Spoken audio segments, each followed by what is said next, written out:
Alright, EfilDay video number 8, maybe, something like that. Anyway, I was just going to go with intelligence and, unintelligent design. The idea of, how much intelligence is intelligence, right? I mean, I think I wrote this down. Unintelligent intelligence. Yeah. So can you have an intelligence that is still unintelligent? Yeah. I mean, a little bit of intelligence, dangerous thing kind of thing. So again, it's a word that's sort of broken. It implies that there is something clean and fixed when you call something intelligent. It's implied that it's correct. But can intelligence be incorrect? Yeah, that's a dilemma. So anyway, it sort of parallels the comments in one of my videos here by this. There's no point in some guy calling himself one blind bird, or one bird calling herself one blind bird, and then making snarky comments. That this doesn't make any sense. You can't be like talking to people like you know something when you've already declared yourself blind. It's kind of a dumb approach. I mean, blind leading the blind dumb bird approach. So anyway, about truth. Who are you to tell the truth? Who are you to tell the truth? I mean, that doesn't even really make sense. I mean, you're arguing, who am I to have a theory of reality? And then who am I to say I have a responsibility or an obligation, if I believe that theory is correct, to act on it? I mean, if you know, like if you're watching somebody being raped, and you know it's wrong that that person's being raped, you're sort of now obliged to do something about it. That's just the way it works. Rights basically come from the obligation to undo a wrong. Rights come from some sort of need for opportunity to exist for people to fix what is broken. That's sort of where they're derived from. There are no like natural rights, because obviously nature has a system where deserve has nothing to do with it. So that would be stupid. That would just be might makes right, which is a moron's approach. So see, this is one of these intelligence tests, right? I mean, could an intelligence believe that might makes right? That somehow whatever's the strongest is somehow the rightest or the bestest? Intelligence wouldn't think so, would it? An intelligence couldn't really possibly hold that point of view, could it? So this also came up in that Fight Club thing I do on Skype now and then. And Fight Club, hate group, whatever it's called. Stupid name. Anyway, and because I sort of posed this question, as if a superior intelligence came to Earth, and it was better than us in every respect, and it was even attractive and pretty and charming, and it had beautiful music, and it had beautiful, I mean, really, really smart. It had everything over us. I mean, it just kicked our ass entirely. I have to go do some work, but anyway, I'll finish this. Would we, but the one flaw was that it looked at us like we look at pigs. I mean, it looked at us and just said, oh, it's a pig, let's just eat it. Okay? Would we have the intelligence, would we have the intellectual integrity to concede that it beats us in every department, it should win, it should have its way, because it's just better than us? Or will we say, yeah, there's something wrong with these assholes, they're hurting sentient creatures for their own satisfaction, and that's just bullshit? Yeah, I think all of a sudden everyone would start to understand what vegetarian arguments are. They'd start to figure out what sentience means. They'd start to see meaning in all these words all of a sudden as intelligent concepts. And they would say, this invading intelligence can't be intelligent if it doesn't respect our capacity to suffer. I think then all of these people who don't respect the ability of all these animals they're exploiting to suffer, all of a sudden, they've changed their perspective. And so, is that intelligent if your perspective can be changed when your hypocrisy and duplicity can be exposed so easily? Yeah, I don't think it's intelligent. So anyway, let's finish this guy. Who are you to tell the difference between right and wrong? Well, I'm, this neurology. I'm a brain, okay, that has, by the evidence, okay, no one's proven it broken yet. No one's proven it's fundamentally flawed. And in fact, compared to most brains, my brain has survived a more contest of, logical combat than the average brain. So it's got to be conceded that it's functioning pretty well because it seems to be able to interact in all these different ways and still come up on top most of the time. So it's working pretty good. We know it's not fundamentally broken in that it's not completely ludicrously broken.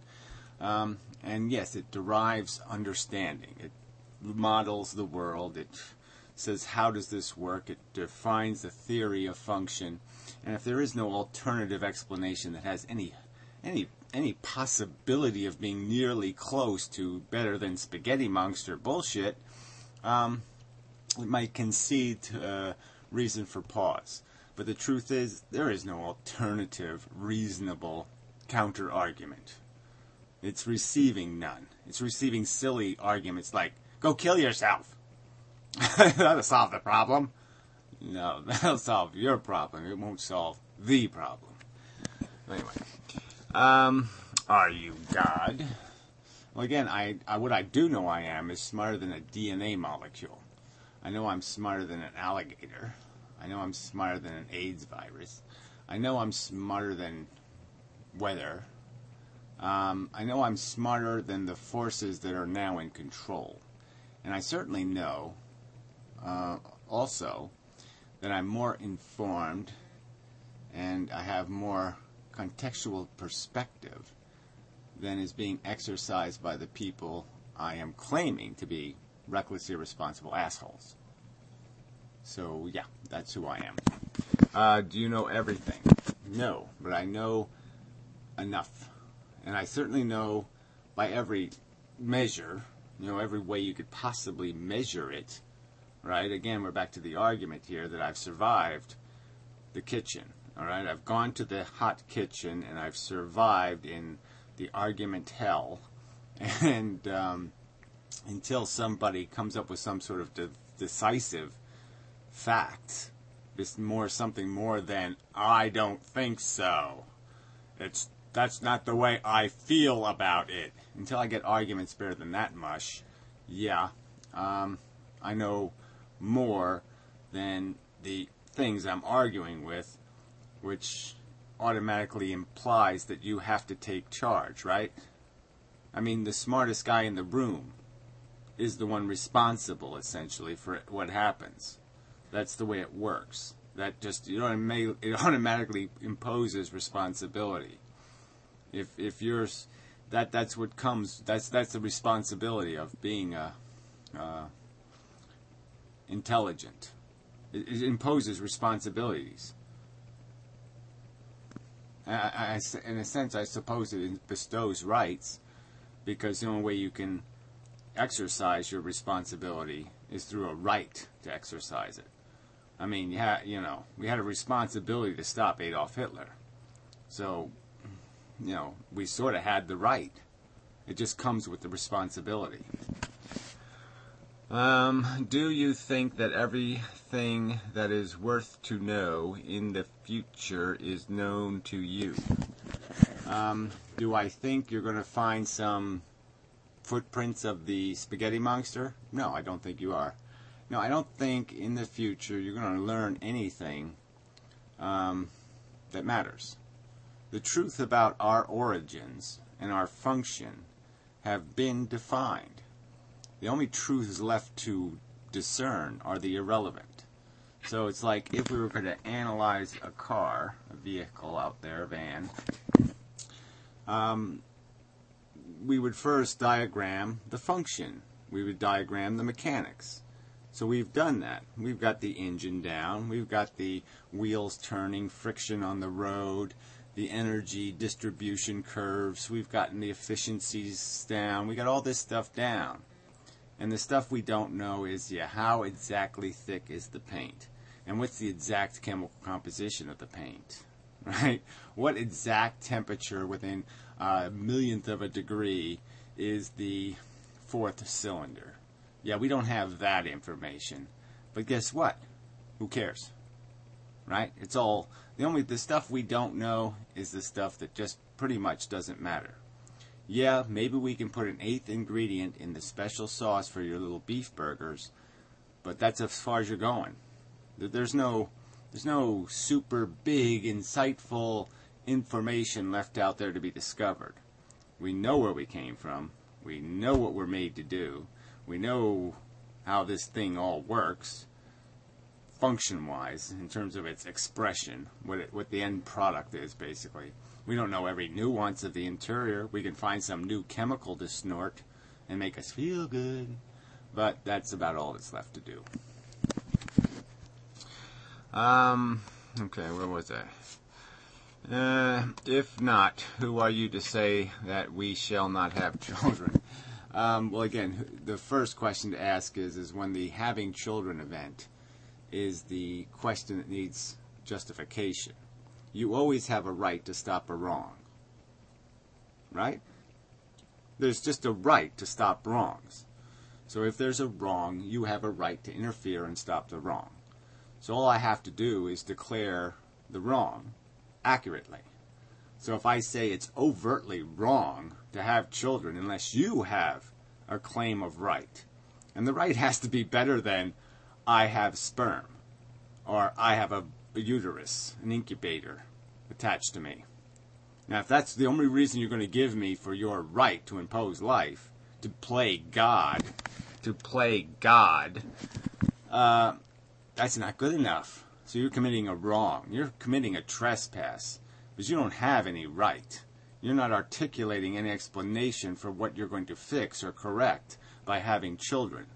You're just being a selfish cunt and using a child as the lubricant for your cunt swabbing.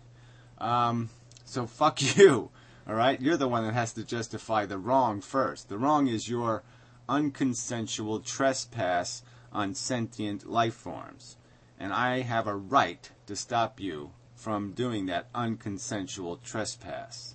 You've committed the wrong. I'm going to do the right thing and stop you from wronging. So until you can demonstrate that you have a right, that you have the authority, that you have the knowledge, that you have the wisdom to know that what you're doing is the right thing, you have no right to act. And I have a right to stop you if you insist on acting. So there. So I've answered your butt shit fucking creepy crappy fucking useless question, you snarky piece of shit. So now you can fuck off. Yeah. Really, you're so rude. You demand this, you demand that. Fuck you. Who are you? Really. Make an argument or shut the fuck up. Fucking people. Anyway, so back to my subject. Oh, I didn't mean to say fucking shit and fucking these effortless videos, but whatever, it doesn't matter. We're winding down. They can get a little bit drunken and staggered. So, I don't need to be doing this camera holding shit. So let's get to the intelligent argument. So I was doing these thought experiments with these guys in this hate group thing, hate club, whatever it is.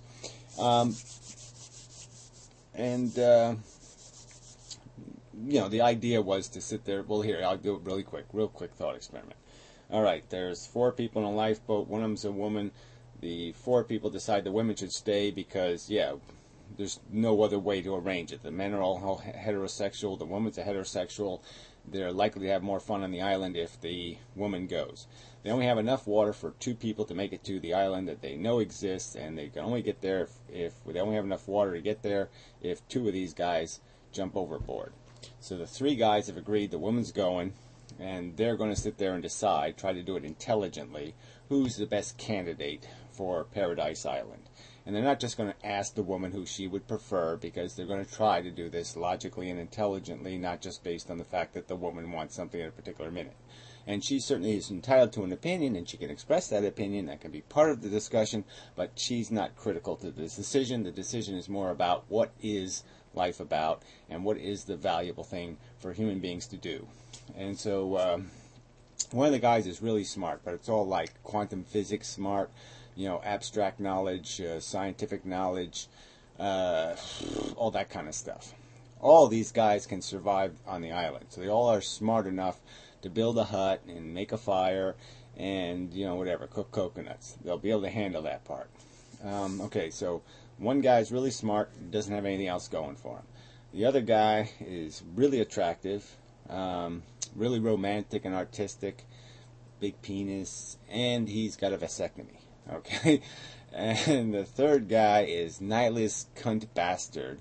Okay, he doesn't. He's just a glutton for anything. Okay, he'll eat shit. He doesn't care.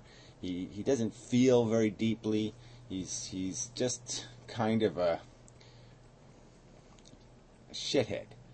But he will survive, okay? Because he'll do whatever it takes to survive, because that's all he cares about. He's just totally survival-focused, and the rest of life is meaningless. Quality, smallity, it's just about living, staying alive. All right? So, yeah, so how do you decide what the real thing of value is? What is life really made out of? So, I mean, I would argue go with the vasectomy guy, because then you don't have to worry about any future problem. The woman's going to like him, and so, yeah, everything's pretty good that way. That seems to be the choice. And really, does intelligence have any value, and does survival have any value? I would argue that neither one of those have any value. The only thing that really matters is being able to have a good time. Yeah, so there. That's how I solve it. But anyway, quickly, it's the quick answer. All right, well, anyway, so that was related to this other thought experiment of the aliens coming down here who are smarter than we are and better than us, and would we be hypocrites and basically just say, well, even though I know they're the gold medal winners, I'm going to try to stop them from winning the gold medal by any means possible. It's almost like if there was an Olympics and you know the other guy's going to win. He's just better than you. He just kicks your fucking ass. I mean, would you, try to, break his leg? Hire some people to bust his knees. Would you do that just because you don't want to lose? I mean, obviously, when you're fighting for your life, it's a little different than fighting for the Olympics, but I'm just saying, technically, there's not a difference. I mean, there really isn't. If this is the way it has to go down, it's them or you. Yeah, sorry. You have to be fair and right and just and all that kind of stuff, and you'd have to concede your failure. If you were intelligent, it would be the intelligent thing to do, because intelligence would find the waste of conflict pointless and stupid. And you'd also have to concede that you've been playing the same game. That's the real catch here, right? You'd have to concede that you have been whipping these other mammals because they didn't pass your IQ test. And so if you get your ass whipped, it's just dessert, right? It's deserve now has something to do with it. You get what you deserve. But anyway, so this isn't exactly how I wanted this to go, but whatever, it doesn't matter. But this whole idea of intelligence and what can be done with it is an important subject, because people really do have this silly notion that intelligence has some exponential growth potential or something. Like it can actually go somewhere. That somehow the game is gonna leap out of Shakespearean drama and into some other dimension of purpose and function. And it's not. We're made to be gladiators. We're competitive animals. We only play the game because we are filled with a desire to play it. Hunger, okay? Food is stupid looking if you're not hungry. Okay? Sex is really pretty gross if you're not horny. I mean, it's just the way it works. Okay? The truth of it is that it's all just contrived crap for us. And the more intelligent you get, the more you're going to be able to figure out that it's all crap. I mean, intelligence can't play stupid games. So the smarter you get, the less likely it is you could get caught up in a game where you know you're being played. It's like the mule with the carrot on the stick in front of it. That ain't going to work on something intelligent. Something intelligent's going to say, I'll just eat the stick, and then I'm going to eat the carrot. They're going to figure out a way. They're just not going to allow themselves to be duped, and they just keep chasing the carrot. They're not going to fall for it. And that's what's going to happen. If you don't need to exponentially grow intelligence to get there. We're already there. That's sort of what I'm arguing to you people. Is that all you have to do is be a little bit intelligent. Wink, wink, wink. And you can figure it out. Alright? It's a dumb, stupid, idiotic game. It's carrots and whips, and you're just being fucking mules. To a DNA molecule's replication for the sake of replication.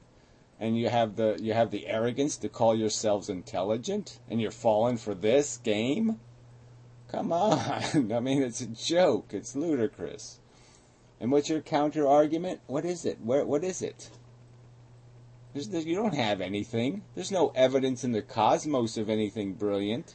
There's a bunch of fucking solar systems and galaxies and nebulas crashing into each other. There's just shit turning into radiation out there. And then you go smaller, what do you got? You got electrons and photons and little packets of energy. You got nothing. You got no, there's no magic anywhere here. And so here we are just mechanically caught up in this merely because of this process of replication. The fact that one piece of chemistry acquired the capacity to do this evolving, replicating. And that's it. There's no other purpose. Okay, that's it. Replication for the sake of replication. Replication because it did it. Period. Is that an intelligent statement? Does intelligence say, oh yeah, I really totally get that? Yeah, that's a totally sufficient explanation. Yes, we should totally get behind the 5-letter sentence defining our existence. Yeah, that's totally good enough. No. No. No. Sorry. Okay, 5-word sentences are not good enough. Intelligence demands more than that. Intelligence has to demand more than that, or it's not intelligent. Then it's unintelligent intelligence. So maybe that's what I'll title this. Unintelligent intelligence. Question mark. Because, yeah, intelligent fails. It's corrupted, okay, if it's full of bullshit. If you put bullshit in, you put fake words into the language, yeah, you break it. And that's what we have here. We have a bunch of fake in the theory of life. People have injected a bunch of fake into their theory of life, and it's no longer an intelligent theory. It's a theory full of fake and phony and fraud and bullshit.